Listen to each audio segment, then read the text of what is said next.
stretching video. Today's follow along is focused on cyclists flexibility.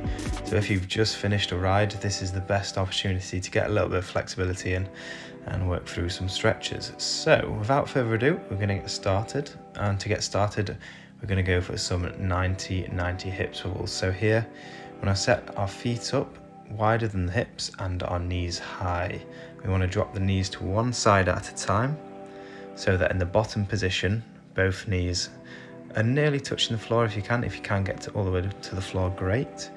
Touching the floor and then swiveling back round. And in that bottom position, you should have 90 degrees at both knees. So just keep swiveling between those hips. Just feel a little stretch deep into the hip capsule. From here, we're going to stay in that same position with the lower body, but this time we're just going to sink over to one side so that our chest is facing over the knee. From here, you should feel a good stretch into that front hamstring and into the glutes as well.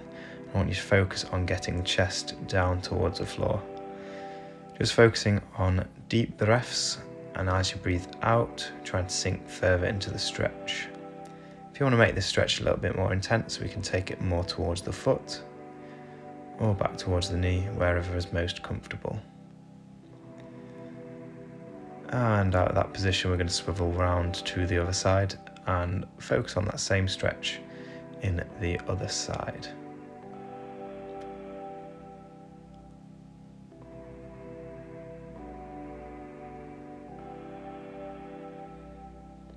And just spend a few more seconds here. Some deep breaths. Over towards the foot, anywhere that feels a good stretch.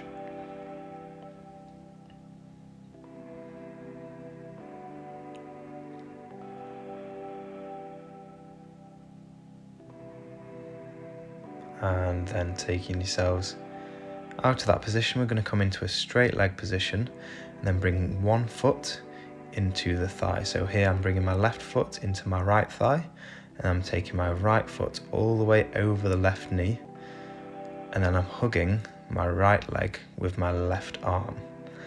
I like to call this the glute pretzel stretch. You can probably tell why once you get into that position. So once again, bringing your left foot into right thigh and right foot over your left knee. Let's pop it around to the other side. So the right foot into the left thigh, the left foot all the way over the right knee, and then hugging the left knee with the right arm. This should be a really good stretch into the glutes. Just holding this for a couple more seconds before we move on.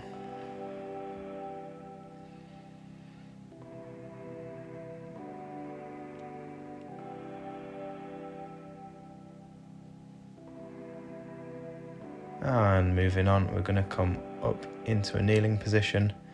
Then we're going to plant the feet down. We're coming into a downward dog. So planting the feet and the hands on the floor. Just lifting the hips as high as possible and pushing the chest through the shoulders. From here, what I'm doing is just walking the feet out, just to feel a good stretch into the calves. They'll be getting a lot of work on a bike ride, so we want to make sure they're loosened off a little bit. And that work is mainly in a short range of motion, so we want to extend that range of motion a little bit further. You should feel a good stretch through the hamstrings as well here. Then we're going to take one foot up towards the hands, as close to the hands as possible. And we're going to head it into a groiner stretch. So here's that groiner stretch, and now we're going to do a couple of rotations. So with the same side that has the foot up, so if my left foot is up, I'm swiveling out with my left arm, reaching that left arm all the way up to the sky. Just a couple on each side.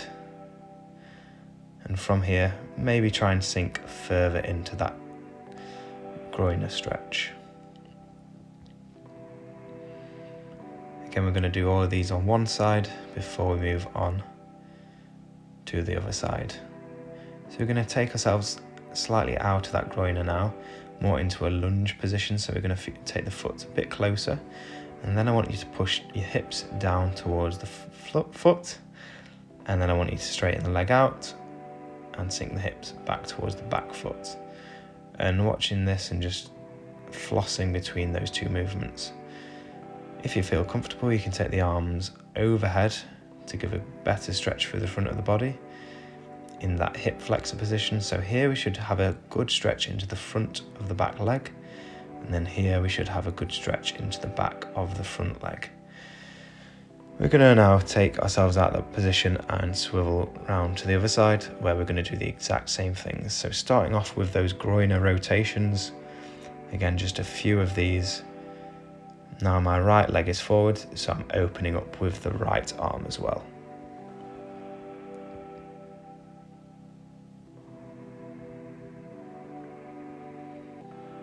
And from here we're going to sink a little bit further into that groiner. Again, a really good stretch through the groin there, maybe into the hamstrings as well. If you can't get your elbows all the way down, that's fine. Just try and think about dropping them as far as it feels comfortable. Taking ourselves out of that groiner, we're going to go between those two lunge positions now. So once again in that upright position, and then reaching forwards into the hamstring stretch. Again, flossing between these two, feeling a good stretch at the end of each position.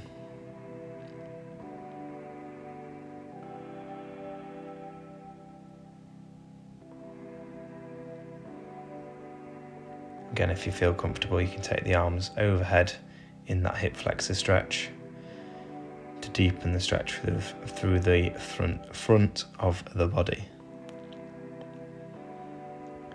Again, just a couple more here. Just for trying to find that stretch in each position, and then relax off there. Moving on, we're going to take the knees wide. We're going to sink the hips back towards the feet and reach the arms all the way overhead. Here we're coming into child's pose. We're just going to spend a bit of time in that middle position, focusing on getting the chest down towards the floor. And after a few seconds there, we're going to reach towards one side to feel a good stretch in the opposite side of the body. And then over to the other side for the same stretch on the other side of the body.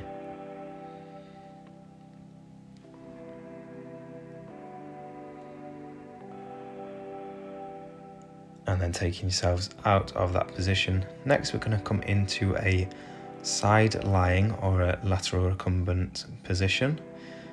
From here, we're going to take the arms out in front, and then with the top hand, we're just going to open up all the way, just arcing over the body. And we're going to do a couple there. And if that feels comfortable, we can do a few arm circles instead of arcs.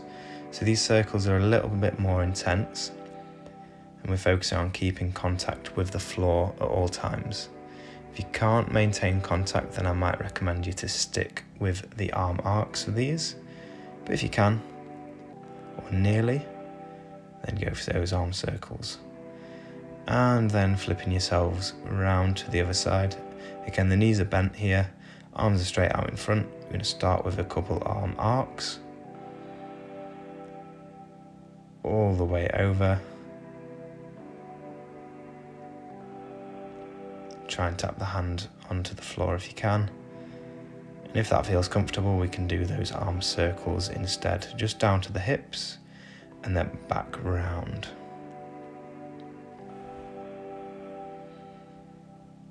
Just the last one on this side. Trying to maintain contact with the floor. And then taking yourselves out of that position. And that's all of the work complete. Just spending a little bit of time in a deep squat, just as long as you feel comfortable, shifting side to side, feeling a good stretch into the knees, hips and ankles, maybe opening out one way, opening out the other way, just finding any points of stretch. And whenever you're ready, you can just relax off there, take a seat, take a breather. That is all the work complete. Once again, this will really help to maintain some flexibility post-ride, so you're not tightening up too much, help you to cool down, and hopefully make sure you don't lose any of that precious flexibility on your ride. Hope you enjoyed. If you've got any comments or suggestions for other follow alongs, let me know. If not, have a great day and see you soon.